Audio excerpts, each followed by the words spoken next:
What's up, guys? This is Buck Wilder. The record is there, 36-6, level 11. Most of you are used to my Call of Duty videos. I'm going to show you a little bit of how I play Madden 10. I don't like 11 too much, so 10 is what I play when I do play Madden. My opponent here has picked the Steelers. I got the Texans always, and right away put that red uniform so there is no confusion. Want a completely different uniform. I want to know where my players are. Don't want to throw it to the wrong guy. But I'm going to start off by showing you a little of my defensive strategy. And it's very similar to my offensive strategy. I stick to a small nucleus of plays. I mix them in basically out of the same formations. Try and make every play look the same. And keep my opponent off balance by, having him not know which play is coming. I strongly believe in bringing pressure and having coverage behind it. Here he's picked the formation that's got 3 receivers. And in Madden 10, it's real popular to have a receiver screen either out of that 3 receiver set or 4 receiver. I usually do have a play that will not only shut it down but get me an interception. But it's completely wide open to everything else. So what I'm going to go with is weak slant 3 because I'm not sure if he's going to call that screen.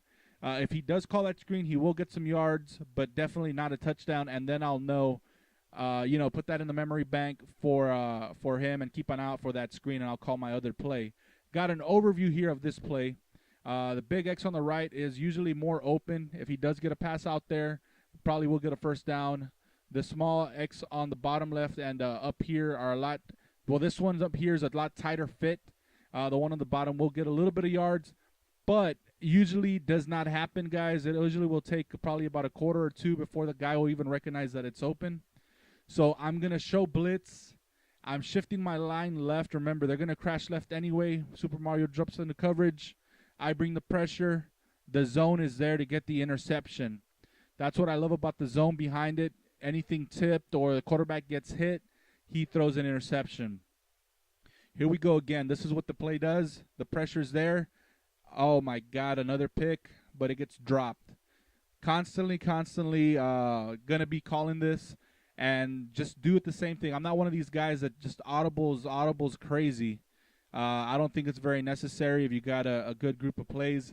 You'll see that it does take this guy a little bit longer to adjust to it, but he eventually does get some positive plays. And here's that area I was telling you. It has to be a real nice throw, and he does get it. That's why I put a little bit of a smaller X because it's got to be a lot tighter throw on time and sometimes still gets batted down. But over here on the right side, look at how wide open it is. So that's why I will mix in some plays.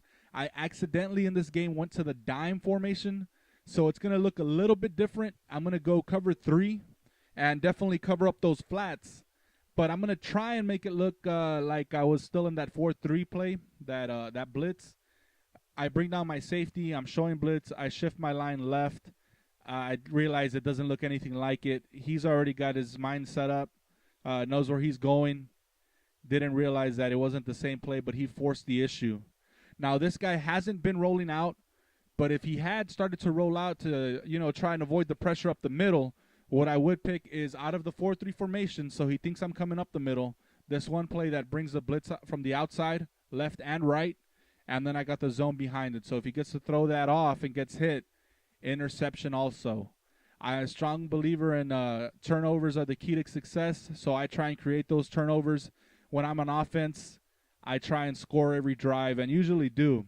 Here's that cover 3 that I'm going to go with since he's not rolling out.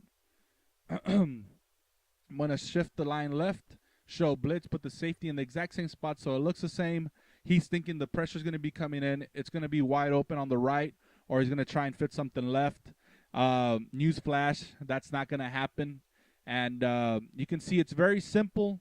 If you think you can beat it, go ahead and, send me a friend request or just, send me a game invite. We'll definitely play, and I'll show you that it's not easy to beat, guys.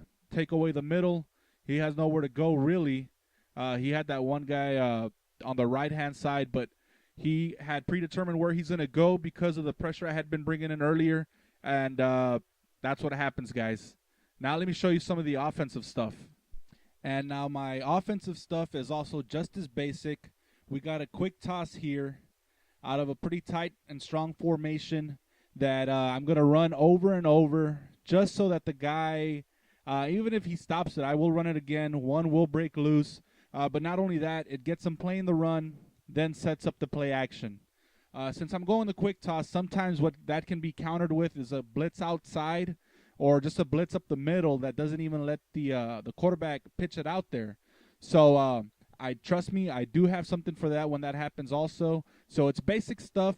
The complexity comes in learning when to call what play, depending on the situations and your opponent's tendencies. This is the off tackle out of the same formation.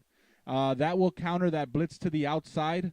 It actually, when they blitz outside, it'll only help the blockers block them a lot easier. It'll help me get an alley and get a big gain.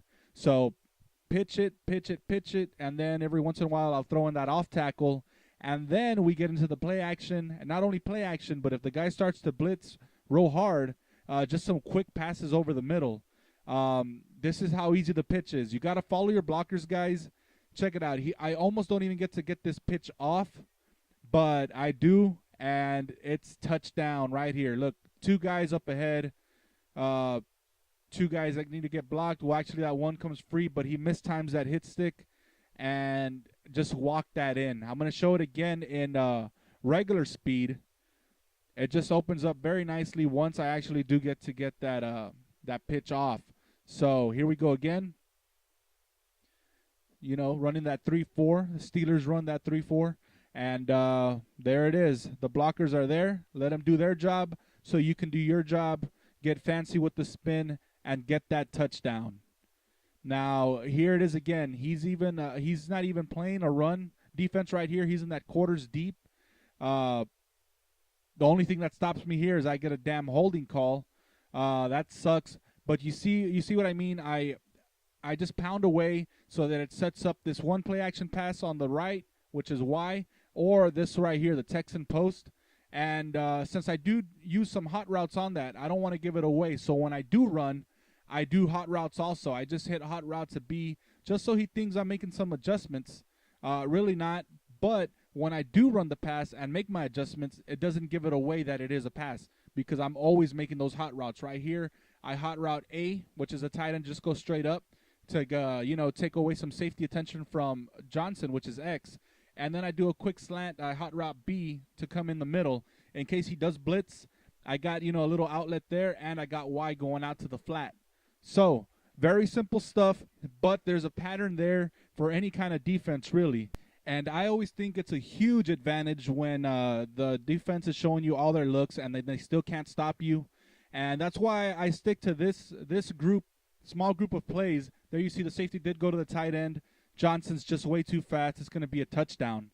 I stick to these plays, and then when things get down to towards the end of the game, things are rocky. You need some other plays. I have a whole lot of other plays that I can go to, and that the opponent really is not going to know what I'm going to do with it because he hasn't seen it at all during the game. So I'm going to show it to you one more time. I'm going to play this back. But I did have to finish this game against the computer because the guy did quit after this play.